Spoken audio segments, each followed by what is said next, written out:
गुरु ही तेरे चरणों में स्वर्ग पा लिया है मैंने।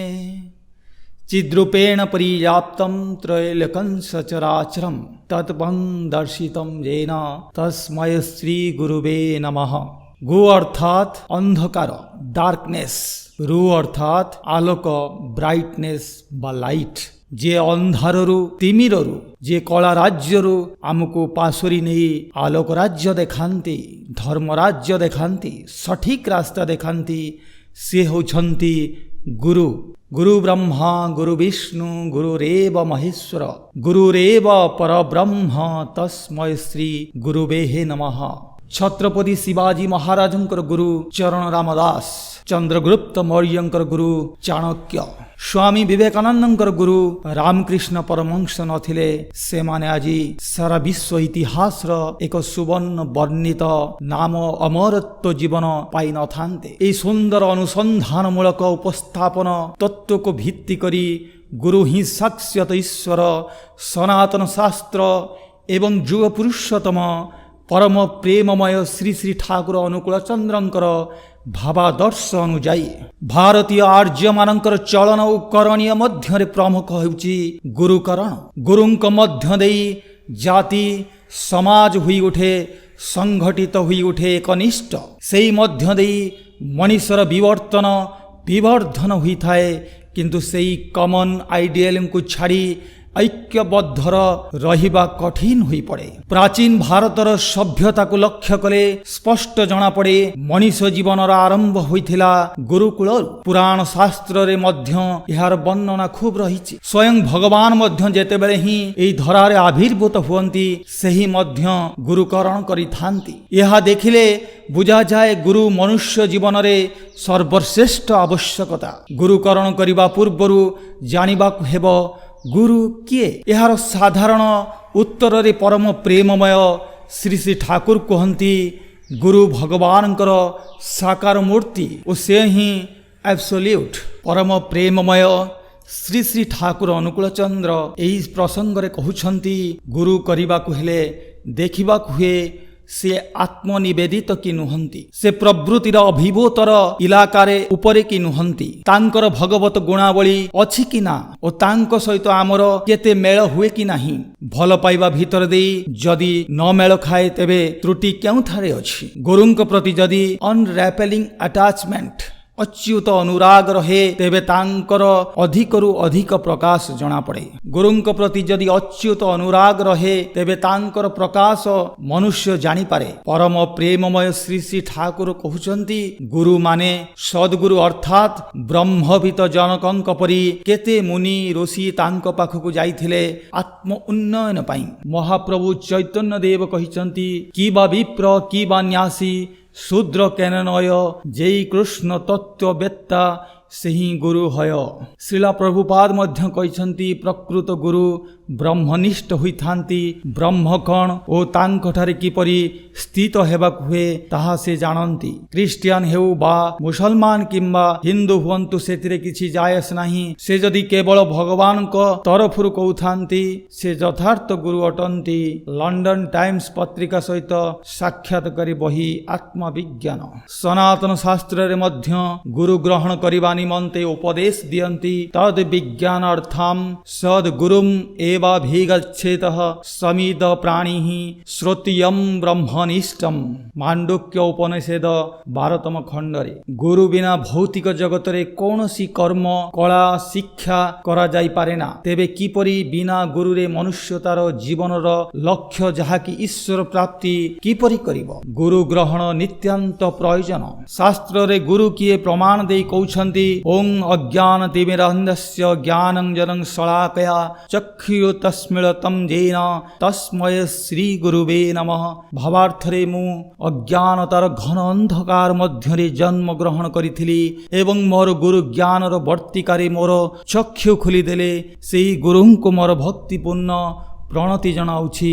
अर्थात जी मो जीवनरु अज्ञान रूपक अंधकार को ज्ञान रूपक आलोकरे आलोकित कले से ही गुरुदेव को मु प्रणाम जनाउछि। सद्गुरु परम प्रेममय श्री श्री ठाकुरंकर भावादर्श रे ଗୁରୁ ଅର୍ଥାତ୍ ବିପାକ ପଥେ ହାତ ଧରି ଯିଏ ଚଲାର କାଇଦା ଶିଖେଇ ଦିଏ ତାଙ୍କୁ ହିଁ ଜାଣିବୁ ଗୁରୁ ବୋଲି ଅଭୟ ପଥରେ ସେହି ତ ନିଏ।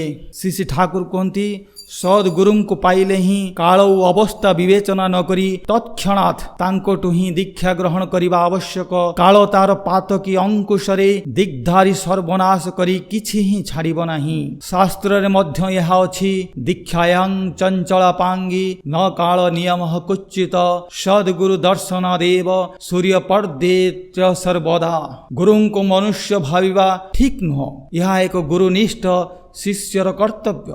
କାରଣ ଗୁରୁ ସର୍ବଶ୍ରେଷ୍ଠ ଅଟନ୍ତି। କିନ୍ତୁ ଗୁରୁ କେବେ ନିଜେ କୁହନ୍ତି ନାହିଁ ମୁଁ ଭଗବାନ ଅଟେ, ମୁଁ ଦେବ ପୁରୁଷ ଅଟେ।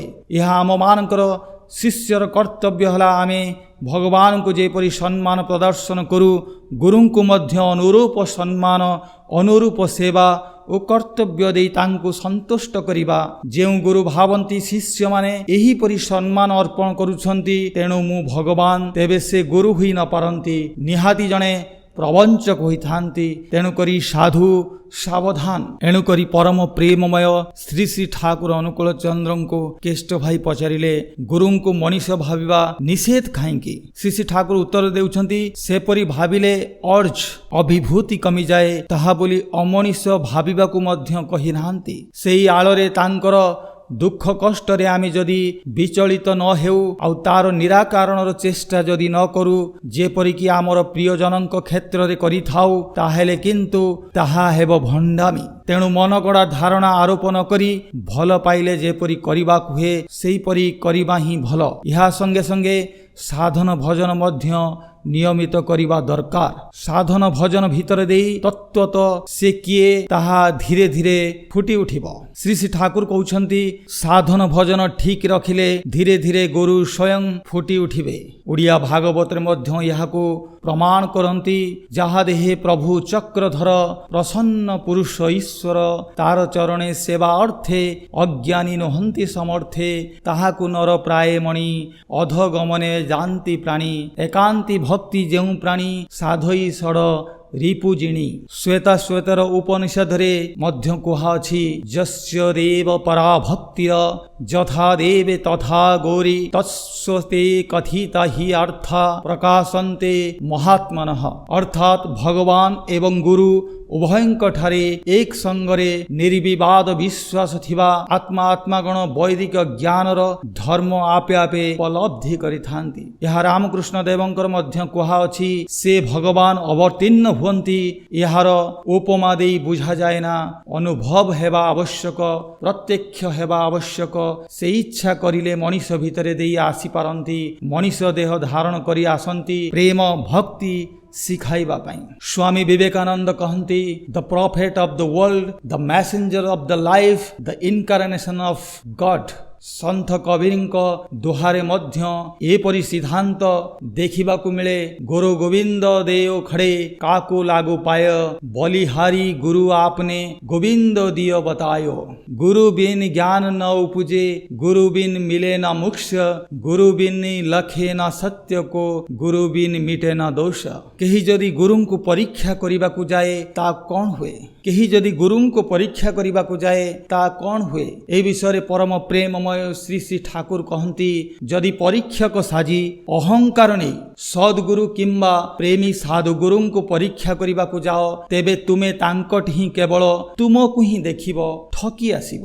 ପ୍ରଶ୍ନ ଗୁରୁଙ୍କ ନିକଟକୁ କେଉଁଭଳି ଭାବରେ ଯିବା ଦରକାର? ଏହା ଉତ୍ତରରେ ଶ୍ରୀ ଶ୍ରୀ ଠାକୁର କହନ୍ତି ସଦ୍ଗୁରୁଙ୍କୁ ପରୀକ୍ଷା କରିବାକୁ ହେଲେ ତାଙ୍କ ନିକଟକୁ ସଂକୀର୍ଣ୍ଣ ସଂସ୍କାର ବିହୀନ ହୋଇ ଭଲ ପାଇବାର ହୃଦୟ ନେଇ ଦୀନ ଏବଂ ଯେତେ ଦୂର ସମ୍ଭବ ନିରହଙ୍କାରୀ ହୋଇ ଯାଇପାରିଲେ ତାଙ୍କ ଦୟାରେ ସନ୍ତୁଷ୍ଟ ହୋଇପାରିବ।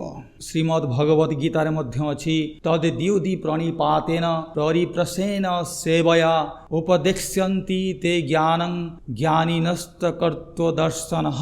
ଗୁରୁଙ୍କର ପାଖକୁ ଯାଇ ସତ୍ୟକୁ ଜାଣ, विनम्रतार सह तांकु प्रश्न कर एवं तांकर सेवा कर। एहीपरि जणे शास्त्रज्ञ महापुरुष तुमको ज्ञान प्रदान करि पारिबे, कारण से सत्यर दर्शन करिछन्ति। सत्यानुसरण रे ठीक सही कथा ही ठाकुर लिखिछन्ति। गुरुंको पाखकु विनम्रतार सह जाई तांको सेवा करी तांकु भल पाइबाकु हुए, याही उचित पथ अटे। श्री गुरु भगवानकर व्यक्त स्वरूप, किंतु भगवान किए जानिले यह आहुरी स्पष्ट होइजिव।